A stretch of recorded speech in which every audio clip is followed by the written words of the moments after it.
오늘 함께 부르실 찬양은 내게 있는 향유 옥합입니다. 함께 찬양하시겠습니다.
하나님 감사합니다. 오늘도 새날을 여시며 또 한 주간 하나님의 은혜를 사모하며 살아갈 수 있는 믿음과 신앙과 주님 소망하는 마음 주시니 감사합니다.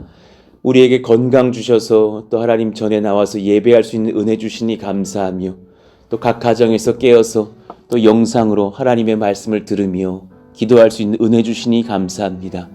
주님 사랑하는 이 마음을 주님께서 거두시지 마시며 또 우리가 어제보다 오늘, 오늘보다 내일 예수님 더 심히 사랑하며 잘 쫓아가는 은혜의 복을 주시기를 원합니다. 하나님, 우리의 심령 가운데 하나님께서 찾아오셔서 날마다 주님의 사랑으로 덮어주시고 고난 가운데 있을 때에 사랑한다 말씀해 주시며 인내하며 견딜지어다 말씀해 주시며 성령으로 충만하게 하사 분별하며 하나님의 지혜를 얻고서는 하나님의 귀한 자녀들 다 되게 하시기를 원합니다. 우리 사랑하시는 남편들, 또 사랑하시는 자녀들, 또 우리 사랑하시는 아내, 하나님께서 다 붙드셔서 온 가정이 성령으로 말씀으로 지혜로 능력으로 충만케 하시고 또 하나님께서 영육으로 강건케 하사 흠없이 주님을 잘 쫓는 은혜 주시기를 원합니다. 우리 가운데 믿음을 더하사 기도한 것은 의심하지 않으면 믿고 하나님께서 응답할 줄로 알며 평안하게 하여 주시고 또 하나님께 또한 새롭게 간구하는 것들 주님께서 응답하사 하나님의 살아계심을 보이시며 능력을 얻고 또한 간증하는 저희들 다 되게 하여 주옵소서. 하나님, 오늘 또 말씀을 들을 때에 우리 가운데 지혜를 얻는 복된 시간 되게 하시기를 원하며 예수님 이름으로 감사하며 기도하옵나이다. 아멘.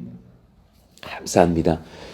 우리 같이 하나님의 말씀 먼저 암송을 하겠습니다. 마태복음 5장 10절 우리 한 주간 또 같이 반복하면서 읽고 암송도 해보겠습니다. 같이 보시면서 읽고 암송합니다. 시작.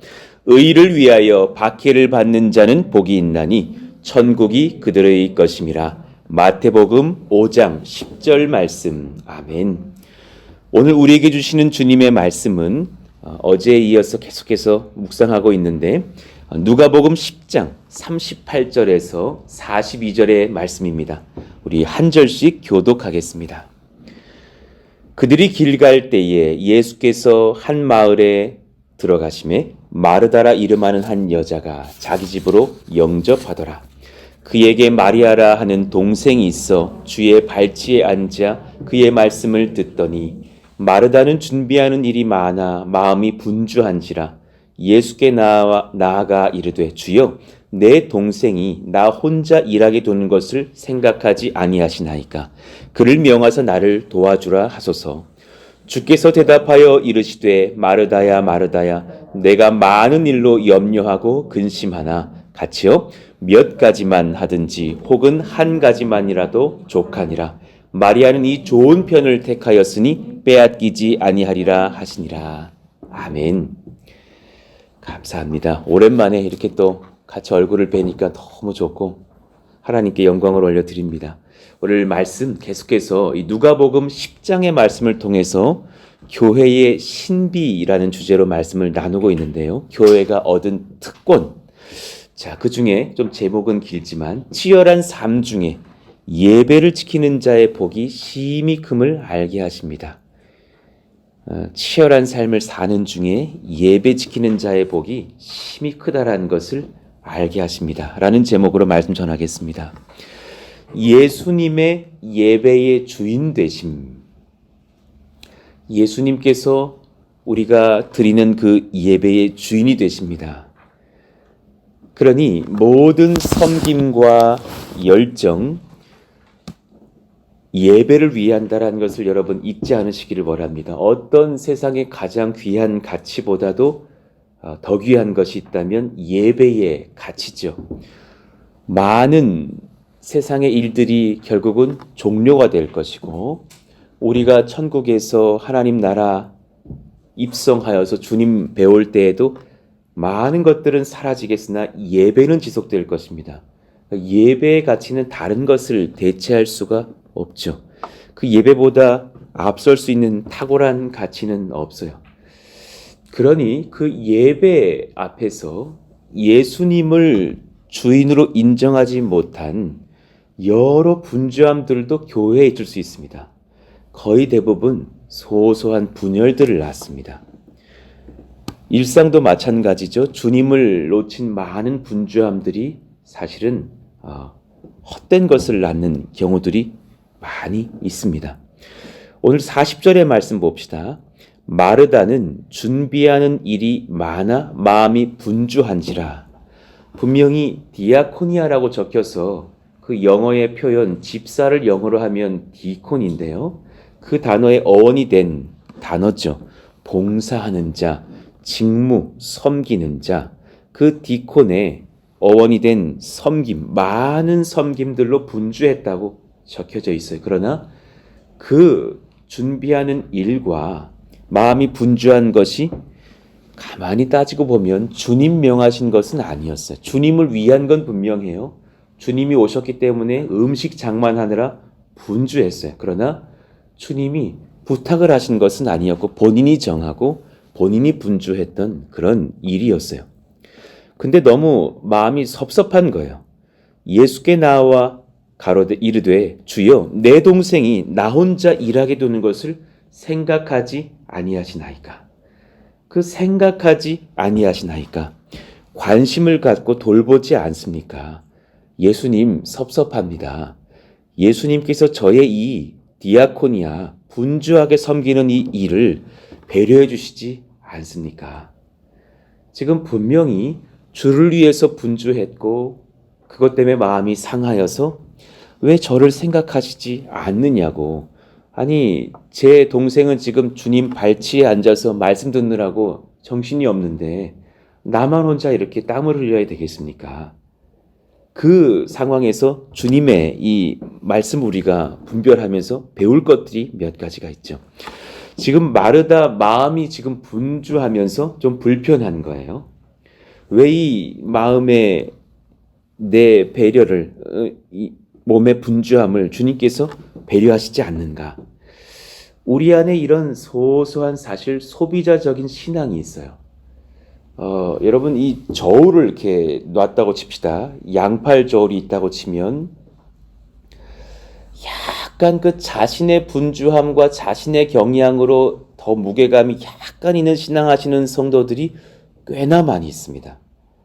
이분들의 특징이 뭐냐면 서운함이 많아요. 교회를 향해서 목회자를 향해서 주를 향해서 서운함이 많은 어떤 신앙이 있을 때가 많이 있어요. 본인이 판단을 다 해요. 모든 것을 결정해요. 모든 것을 원하는 대로 얘기해요. 결코 현대교회 목사가 잘못됐다 말하기 참 어려운 지점이 있어요. 또 말하면 또 불쾌하다 하실 수도 있는 부분들이 또 있어요. 그런데요, 이분들에게 오늘 본문이 참 주시는 메시지가 있어요. 그분들은 주님의 주되심을 묻지 않는 경향이 있어요. 주님이 무엇 정말 나에게 명하시는지를 묻지 않는 경향이 있어요. 그 한 끗 차이가 대단한 차이를 낳아요. 우리 누구를 뭐 좀 생각할 것이 아니라 제 자신에게도 마찬가지고 내 자신에게 그런 지점이 없는지를 돌아볼 필요가 있어요. 41절의 말씀을 한번 봅시다. 주께서 대답하여 이르시되 마르다야 마르다야 내가 많은 일로 염려하고 근심하나. 많이 그 마음에 염려하고 근심하다. 그 도리바조라는 단어는 막 정신없는 거 있죠. 야단법석한 것, 분주하고 막 심령이 괴로운 것. 그러나 몇 가지만 하든지 혹은 한 가지만이라도 족하니라.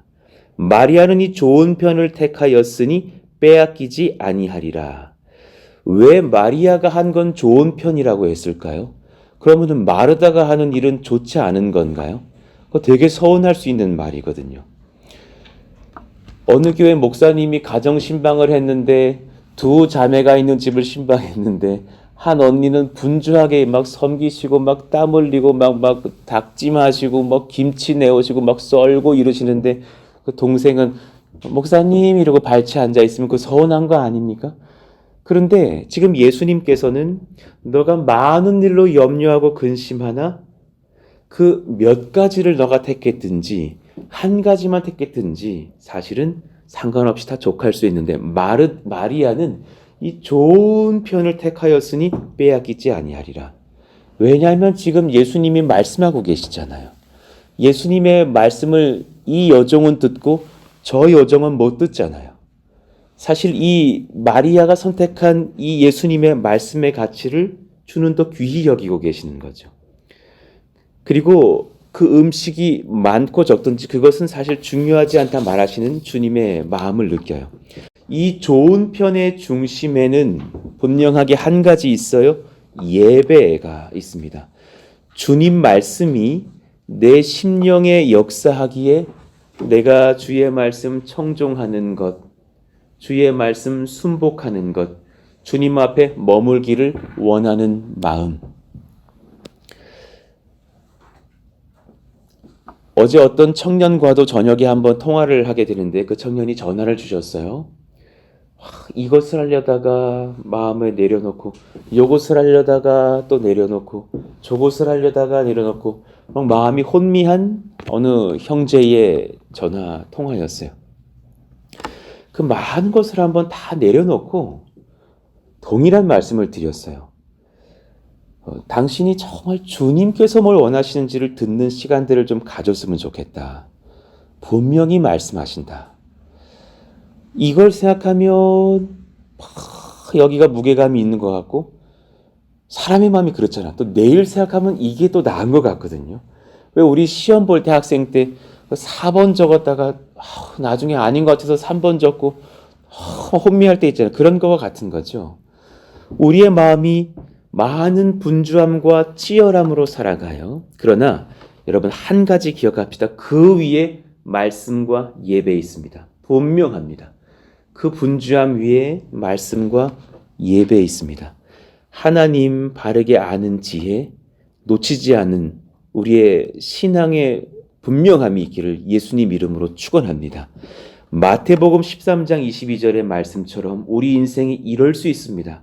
가시떨기에 부러졌다라는 것은 말씀을 들으나 세상의 염려와 재물의 유혹에 말씀이 막혀 결실하지 못하는 자요. 우리 심령에 지금 이런 지점이 없는지 잘 돌아보셔야 됩니다. 염려 너무 많은 것도 사실상 선포해 드려볼까요? 그거 죄예요. 너무 불신이 많은 거예요. 너무 내가 다 십자가 짓는 거예요. 재물의 유혹 너무 지나친 것도 사실은 말씀을 막아요. 그것이 선하지 않다고 말씀하시는 거예요.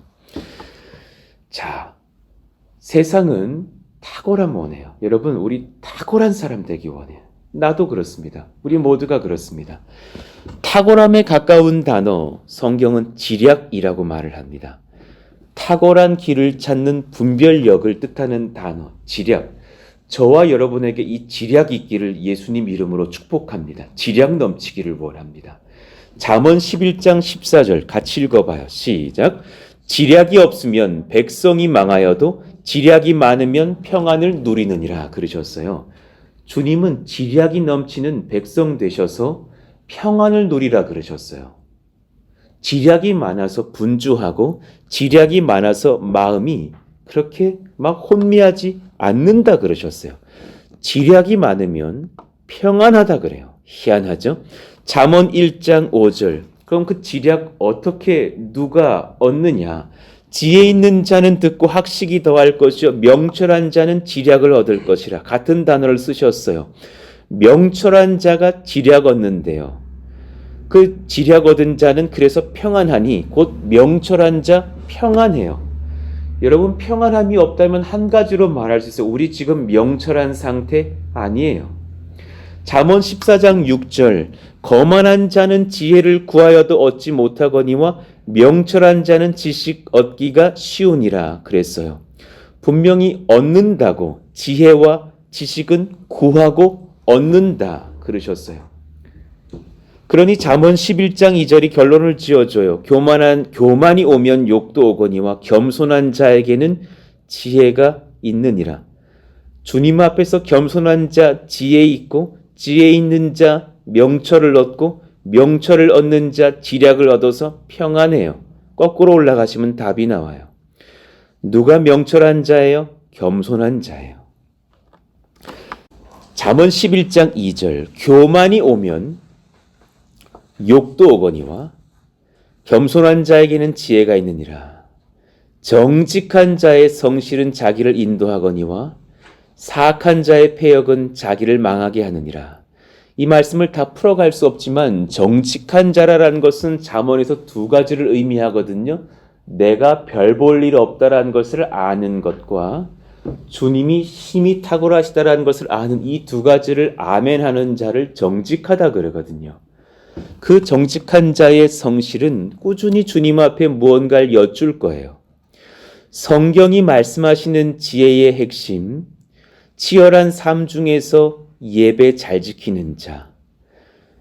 그러니까 하나님 영광 100%, 내 성화의 100%는 제가 말씀드렸었어요. 하나님의 은혜 100에다가 나의 성실함 100을 더하는 숫자가 이상한 산수예요. 100 더하기 100이 100인 거예요. 하나님 은혜를 온전히 구하면서 엎드려지는 거예요. 아주 대표적인 사람 하나 있는데 오늘 이 마리아 같은 사람 하나 있는데 다니엘을 제가 추천해 드려요.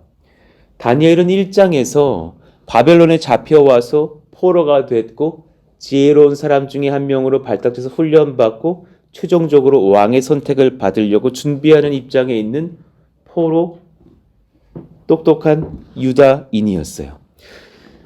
그때 다니엘은 분명히 이 한 가지 결심을 친구들과 합니다. 8절 우리 같이 읽어봐요. 다니엘은 시작. 다니엘은 뜻을 정하여 왕의 음식과 그가 마시는 포도주로 자기를 더럽히지 아니하리라. 이런 결심을 하였어요. 뜻을 정했어요. 왕의 음식과 그가 마시는 포도주가 자꾸 우상숭배 제단에 올랐다가 왕에게 가는 것을 보고서, 그리고 우리에게 오는 것을 보고서 나 우상숭배하는 음식 먹기 어렵겠다 선언을 해버린 거예요. 이때부터 그는 상당히 많은 것을 포기해야 했어요. 첫 번째, 이 결심 스스로만 할 수 있는 것 아니었어요. 그래서 감독자들에게 말을 해서 자신이 독특한 사람인 듯 취급받을 만한 그 말을 하고 승인을 얻어야 해서 저 채식만 할게요. 허락을 좀 해주세요. 왜 그러냐? 저는 하나님을 믿는 사람인데요. 우상숭배한 재물이 제게 오는 것을 제가 감당할 수가 없습니다. 이 독특한 이 하나님 믿는 신앙 고백을 바벨론 사람들 입장에선 독특하다 했을 거예요. 저 사람 독특하다 취급 당했을 거예요. 그래서 결국은 환관장에게 구하고 또 긍휼을 얻게 돼요. 그런데 두 번째 어려움이 닥쳐요. 이 육식을 금하는 이 상황을 말할 수도 없고 티도 못 내요. 아무도 모르게 해야 돼요. 왜냐하면 10절에 보니까 환관장이 부탁을 해요. 내가 내 주 왕을 두려워하노라. 그가 너희 먹을 것과 너희 마실 것을 지정하셨거늘 왕이 먹으라고 한 것은 너희들에게 먹여야 되는 게 내 직무다. 이 군대에서도 금식이 그 군의 법을 어기는 거거든요. 군에서는 금식 못 해요. 주는 밥 그냥 먹어야 돼요. 뭐 다이어트 할래 이런 거 안 돼요. 주는 밥 먹고 열심히 뛰어다니면서 나라 지켜야 되는 게 군법이에요. 마찬가지인 거죠. 주는 음식은 환관장은 이 지도해야 될 청년들에게 먹여야 되는 거예요. 그래서 이것을 너가 말하지 않기를 원한다고 부탁을 하는 거죠. 그때부터 티를 못 냅니다. 아무도 모르게 그렇게 묵묵히 금식을 해야 되는 상황인 거예요. 세 번째 어려움, 결과는 하나님께 맡겨야 돼요. 하나님을 알지 못하는 상관의 결국은 그 합격 통지를 나중에 받아야 되는 거예요. 그래서 11절 이후를 보니까 결국 그렇게 환관장이 다니엘, 하나니아, 미사엘, 아사랴를 감독하는 자에게 다니엘이 말하되 청하오니 당신의 종들이 열흘 동안 시험하여 채식을 주어 먹게 하고 물을 주어 마시게 한 후에 당신 앞에서 우리의 얼굴과 왕의 음식을 먹는 소년들의 얼굴을 비교하여 보아서 당신이 보는 대로 종들에게 행하소서. 그리고 열흘 동안 시험하니 그 뒤에 더욱더 윤택해져서 승인을 얻더라라는 거예요. 마지막 어려움이 뭐예요? 이 일을 오랜 시간 지속해야 할 것이에요. 그 육식 좋아하는 분 계시면 얼마나 이게 어려운 일입니까? 자, 이리고 나서 다니엘과 세 친구들은 사실은 놀라운 복을 얻죠. 잘 들어보셔요. 이들은 예배의 본질을 알고 있었어요. 신앙의 똥꼬집을 부리면서 주변 사람들이 힘들게 했던 사람들 아니에요. 아무도 모르게 했어요. 믿음 없는 자들에게 손가락질 당하지도 않았어요. 그들은 세상의 법, 당시 바벨론의 법도 지켰고 하나님의 법을 앞서 지켜서 믿음의 모험을 한 것뿐이에요. 이걸 예배라 그래요. 예배 드린 그의 복을 얻어요. 놀라운 복을 얻어요. 17절 같이 읽을까요? 하나님이 이 네 소년에게 학문을 주시고 모든 서적을 깨닫게 하시고 지혜를 주셨으니 다니엘은 또 모든 환상과 꿈을 깨달아 알더라. 저는 여러분의 가정이 이러하기를 원하고 여러분이 이러하시기를 원하고 여러분의 자녀들, 우리 교회의 청년들이 이러하기를 원하고 우리 후대 10대 이하의 자녀들이 다 이러하기를 참으로 소망하고 축복합니다. 정말 하나님께서 주시는 지략을 얻은 사람이에요. 그 사람은 예배하는 사람이에요. 세상은 다시 앞에 있는 문장을 가져와서요. 탁월함을 원하죠. 그 지략 하나님이 주셔요. 그건 세상은 몰라요. 그러나 우리는 알아요. 그 명철함은 분주함과 치열함 위에 있어요. 여러분 이걸 잊지 마셔야 돼요. 분주함과 치열함 위에 말씀 있고 예배 있어요. 그걸 누리는 자 사실은 평안 가운데 많은 일을 감당해요. 오늘 본문 다시 보실까요? 그에게 마리아라는 동생이 있어 주의 발치에 앉아 그의 말씀을 듣더니 이걸 마리아는 너무 사모했어요. 너무 사모하며 그 말씀이 심령에 그냥 꼭꼭 꽂히는 거예요. 얼마나 그 말씀이 좋았는지 울다가 웃다가 하면서 주님의 발치에 앉아서 은혜를 얻었을 거예요. 그리고 주님은 이걸 너무 기뻐하시면서 42절에 이 한 가지, 발치에 앉아 이 말씀 듣고 있는 이것, 이 한 가지만이라도 족하니라. 마리아는 이 좋은 편을 택하였으니 빼앗기지 아니하리라 하셨어요. 그리고 이제 영상으로 보시면 어제의 설교에도 이어지는 본문이겠으나 이 장면은 요한복음 12장과 연결되어 있습니다. 요한복음 12장 이후에는 바로 예수님께서 예루살렘 입성하시는 장면이 등장하거든요. 그 뒤에는 십자가 고난이 이어져요. 이 말씀 듣던 마리아가 무슨 일을 이후에 행하는지를 요한복음은 기록해요. 자, 들어보세요. 거기서 예수를 위하여 잔치할새 마르다는 일을 하고 오늘 장면이죠. 나사로는 예수와 함께 앉은 자 중에 있더라. 아, 나사로도 그 옆에 있었군요. 오라버니 나사로, 죽었다 살아난 자. 마리아는 지극히 비싼 향유 곧 순전한 나드 한 근을 가져다가 예수의 발에 붓고 자기 머리털로 그의 발을 닦으니 향유 냄새가 집에 가득하더라. 이 예배 드리려고 주님은 말씀 전하셨고 마리아는 발차져서 그분의 말씀 들은 거예요. 분명히 그 발차자 말씀 들을 때 예수님은 복음의 신비 말씀하셨을 거예요. 내가 곧 순환당할 것이라고, 십자가에 죽고 또한 부활할 것이라고 말씀하셨을 거예요. 그 말씀 듣다가 마리아는 심령의 큰 깨달음을 얻고서 예수님 앞에 먼저 그 장례를 앞서서 예비하면서 예배했던 사랑스러운 예배자가 돼요. 이것이 얼마나 귀해요? 이 일을 마르다 돕는다고 발치에 앉지 않아서 예배하지 않았다면 이 사복음서에다 기록된 마리아의 예배는 기록되지 않았을 거예요. 말씀을 정리해 봅니다. 이 마리아를 가리켜서 성경학자들은 별명을 지어놨어요. 예수님 발 아래 여인. 이것이 마리아를 부르는 호칭이에요. 이 여인은 항상 예수님 발 아래만 있었거든요. 마리아가 예수님 발 아래서 오늘 말씀해 보니까 말씀을 들어요. 39절이었죠. 요한복음 11장을 보니까 오늘 제가 조금 전에 언급했던 장의 바로 전장인데요. 죽은 오라비 나사로를 살리기 위해서 예수의 발 아래 엎드려 간구했던 여인이에요. 그리고 요한복음 12장에 보니까 또한 오늘과 연결되는 장면의 말씀이었잖아요. 예수님 발 아래 앉아서 그에게 향유를 붓고 눈물로 머리털로 그 발을 닦았던 여인이었어요. 근데 어젯밤에 이 말씀을 적으면서 한 가지 은혜가 임하는 거예요. 아, 이거 최고의 지혜네. 이거 최고의 영광이네. 이거 정말 최고의 권세구나. 주님, 저 예수님 발 아래 앉은 목사 되기를 원해요. 저 예수님 발 아래에 있는 성도 되기를 원해요. 그래서 그 문장 적어놨어요. 예수님 발 아래의 성도 되어야겠다. 예수님 발 아래 목회로 섬겨야겠다. 여러분, 예수님 발 아래에 앉는 시간 놓치지 않으시기를 원해요. 그 마리아가 위대한 일들을 다 감당해냈던 사람이 돼요. 여러분, 마음의 말씀을, 이 묵상을 정리해 보시기 원해요. 예배자이십니까? 오늘도 이 분주한 중에 내 마음의 육신의 고민과 고난도 있겠으나 예수님 발 아래 엎드리고 경배하는 예배 드리시기를 원합니다. 오늘 이 새벽 잘 오셨습니다. 진짜 귀합니다. 이때에 아까의 그 저울을 한번 상기시켜 보십시오.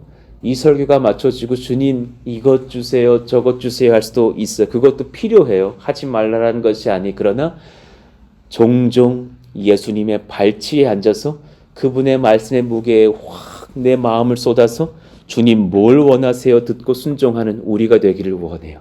그 말씀 듣다가 예수님께 내 향유값 깨어서 부어드릴 수 있는 헌신도 일어난다는 것을 잊지 않으시기를 원해요.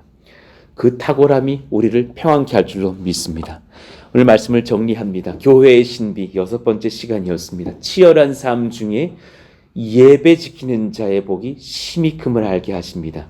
예수님 발 아래에 앉는 성도라는 별명 얻으시기를 예수 이름으로 축원합니다.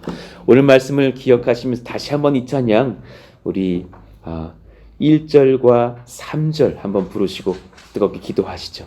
내게 있는 향유옥합 주께 가져와서 주님의 발에 붓는 예수님 발치에 앉은 예배자 되겠습니다. 같이 한번 찬송하시죠. 내게 있는 향유옥합 주께 가져와 그 발 위에 입 맞추고 깨드립니다. 나를 위해 험한 산길 오르신 그 발 걸음마다 그 신사랑 새겨 놓았네. 내게 있는 향유옥합 주께 가져와 그 발 위에 입 맞추고 깨드립니다. 주님 다시 이 땅 위에 임하실 그때 주의 크신 사랑으로 날 받아주소서. 그 무게 중심 안에서 주님 쪽으로 제 신앙이 기우니까요, 개척을 하는데 별 겁이 안 나요. 어떤 환우가 제게 와서 병 낫기를 원하는 기도를 하면 그 무게 중심이 제게 기울어지니까 그분이 날 거라는 확신이 제게 너무 넘치도록 임해요.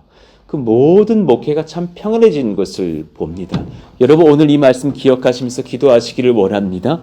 제가 주님 발치에 앉아서 주님 말씀, 주님께 예배하는 심령의 무게중심이 훅 내려갈 수 있기를 원합니다. 그때 우리 심령에 평안이 임하는 줄로 믿습니다. 오늘 목요일이거든요. 오늘 목요일에 그 기도 제목을 오늘 처음 오신 분들 계시니까 전해드립니다. 한 주에 고비일 수 있는 하루를 위해서 기도합니다. 또 우리 사랑하시는 아빠들, 우리 직장인 성도들을 위해서 또 기도해 주시기를 원합니다. 또 평택의 모든 이웃들을 위해서 기도하며 교회 건축을 위해서 기도하며 여러분도 개인 기도를 하나님께 올려드리면서 하나님 주님 발찬져서 예배하며 기도하는 인생 되기를 원합니다. 오늘 말씀 기억하시면서 주여 부르짖고 기도합니다. 주여! 하나님 감사합니다. 하나님께서 은혜 더하시기를 원하고 말씀 더하시기를 원하고 하나님의 임재 더하시기를 원합니다. 성령으로 충만케 하시기를 원합니다. 마리아의 그 예배, 물론 마르다의 섬김도 귀하지만 5가지 음식을 준비해도 귀한 것이고 1가지 음식을 준비해도 귀한 것이나 더 귀한 것이 있다면 주님 발치에 앉아서 주의 말씀 들으면서 주님께 향유옥합 깨어드리며 예배할 수 있는 그 한 사람의 헌신으로 나아가는 것이 더 귀한 것이 아닙니까? 마르다는 도대체 예수님이 곧 어떻게 되실 건지를 알지 못했을 것이나 마리아는 알았고 그는 주를 위해서 주님 나라를 위해서 귀한 것을 드려 예배했음을 봅니다. 우리의 심령 또한 그러하기를 원하오니 하나님이 역사하시고 우리를 깨어 지도하시기를 원합니다.